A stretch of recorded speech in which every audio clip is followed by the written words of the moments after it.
Con las disculpas del caso para el querido Javier Gasparian, nuestro segundo entrevistado de la tarde, lo vamos a saludar, es sociólogo y nos va a tratar de explicar un poquito de qué viene la mano, ¿no? Qué va a pasar con este bendito país a una semana de un batacazo que de alguna manera, bueno, trataremos de buscar explicaciones. Javi, ¿cómo estás? Muy buenas tardes, gracias por esperarnos y por atendernos.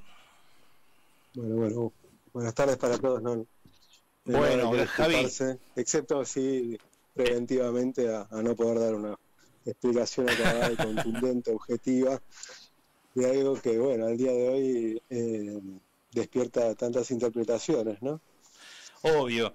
Bueno, lo primero que queremos conocer es si el peronismo no lo vio venir esto, o no lo vio venir en el sentido de algunas aristas, ¿no?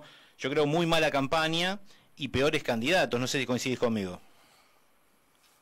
Sí, por supuesto. De hecho, cuesta entender cómo le pasa, en términos de campaña, ¿no? Hablando estrictamente de estrategia electoral, le pasa dos veces lo mismo el mismo año, ¿no? Porque con Santoro te acordarás que también se lo daba ganador por las encuestas, y entonces la estrategia de campaña era no hacer ruido, no perder ninguno de esos votos hablando, ¿no? Lo cual ya habla de un estado de situación bastante descriptivo, ¿no? Claro. De lo que es el peronismo hoy También, día. sí, perdóname Y bueno, finalmente terminó perdiendo y acá vuelve a pasar quizás lo mismo, pero con tintes aún más dramáticos.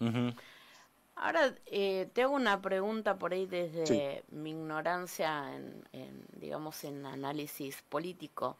¿Influyó de alguna manera el 23% del padrón menor a 30 años y que dos discursos de odio, uno de odio, mejor dicho, que es el antiperonismo, y el discurso de miedo o esa cuestión que deslizó Trump, que si Argentina, que si Milei no ganaba iba a quitar el apoyo?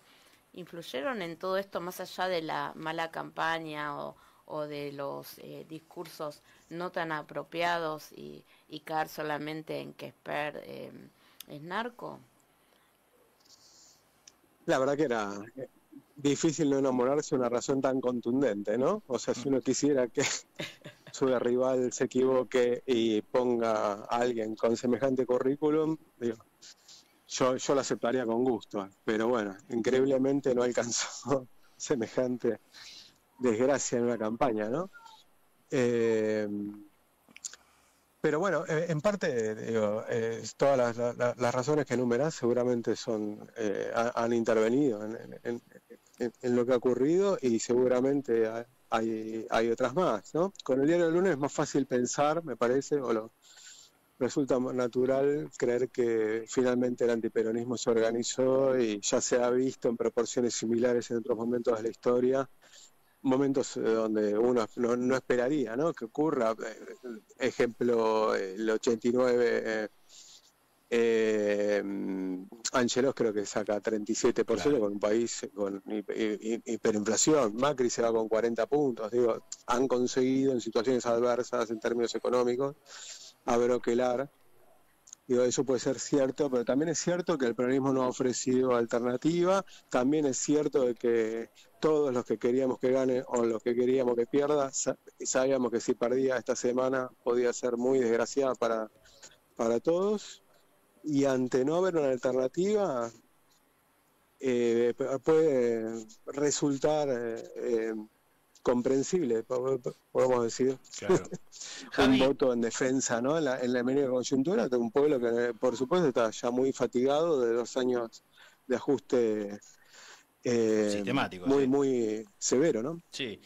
Javi, te llevo al papel o a la figura de Cristina. ¿Debe guardar silencio Cristina en este momento? ¿O hay alguna manera de hacer silenciar a Cristina, que no hable o que no opine? Yo digo como una figura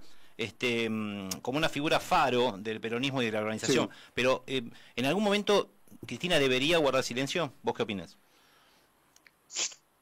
Sí, lo que pasa es que ya está claro que no va a ocurrir. Claro. No sería justo también pedirle que, en general, los liderazgos son reiterados, solamente pueden ser retirados cuando nace otro, ¿no? Claro. En el vacío hasta te diría que sería irresponsable, ¿no? O sea, un retiro hoy sería la anomia. Claro. No obstante lo cual, ella creo que defiende desde hace mucho tiempo una posición con malas artes, ¿no? Con una mirada que, no, por lo menos siendo elegante, no cuida, no parece claro cuál es el servicio a la patria que ejerce en esa posición. Entiendo, ¿no?, de que ella quiere imponer candidatos o liderazgos dirigidos, ¿no? Pero bueno, eso ya después de la experiencia de Alberto, creo que hoy también esta semana se votó en contra de vuelta de algún experimento de ese tipo, y me parece también racional.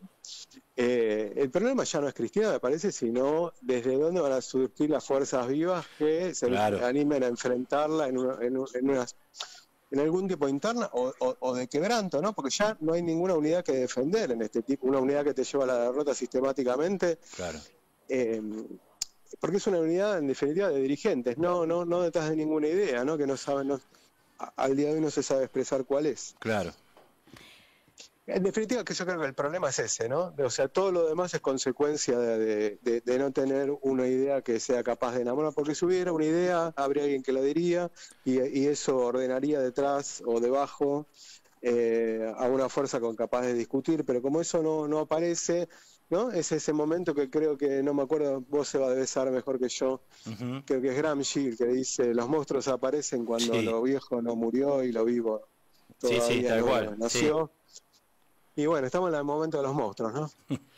Claro, pero más allá de eso hay una crisis de representación, porque no podemos negar el liderazgo de Cristina, el carisma y la figura de estadista.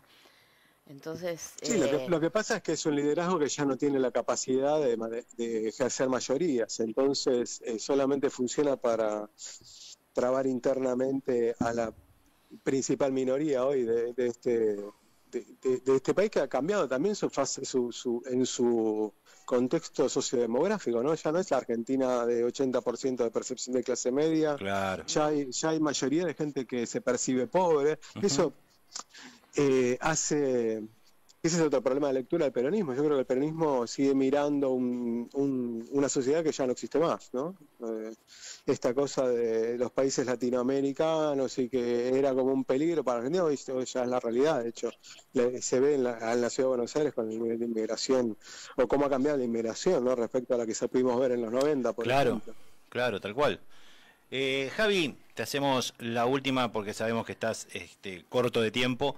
Por supuesto, agradeciéndote estos minutos con la lupa. No, por favor, es un gusto. En este contexto de una sombría oposición, de unas nubes en el camino, ¿se puede vislumbrar una reelección de Milei a este ritmo? ¿O soy muy satanista? No encuentre con quién perder. Qué pesadilla. Es como que se le resulta... hay que pensar lo grave que es que la oposición no encuentre un discurso, porque de alguna manera a su contraparte, que en este caso es Milei, el oficialismo lo dota de verdad, ¿no? Claro. Todas las cosas que pueda decir. Si no hay una voz que se contrapone a eso, la sociedad, ¿qué puede hacer, no? Obvio. Además, hoy tan agobiada, ¿no? Habría que discutir las condiciones materiales que hoy vive la sociedad y cómo todos los dispositivos alrededor de esa persona logran fatigarlo de tal manera que pueda vivir esto sin no poder oponerse, ¿no?, sin no poder organizarse y resistir esta situación. De hecho, hasta finalmente termina, ¿no?, siendo un factor que los aglutina votos en favor de ellos.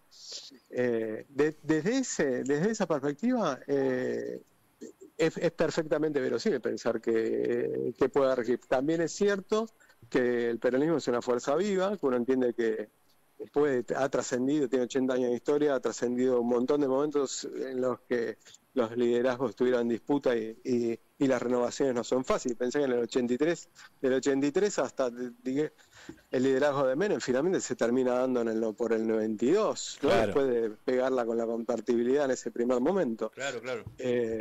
Entonces, estamos en una larga noche para los que nos consideramos peronistas, pero en algún momento amanecerá. Sí, Sí, sin duda, es lo que todos esperamos. Javi, nuevamente gracias por este tiempo con la lupa, siempre con la claridad de la coyuntura, tratando un poquito de encontrar la salida al túnel. Alguno dijo que la famosa luz del túnel, ¿no? Después, bueno, no apareció nunca, pero bueno, tratamos de ir por alguna vertiente distinta, qué sé yo, alguna escalerita, algo para llegar a la claridad. Javi, te mando un abrazo grande y gracias por estar siempre. No, por favor, es un gusto. Javier Gasparian es sociólogo y bueno, nos intentó dar un panorama de este verdadero, voy a usar la palabra de la Real Academia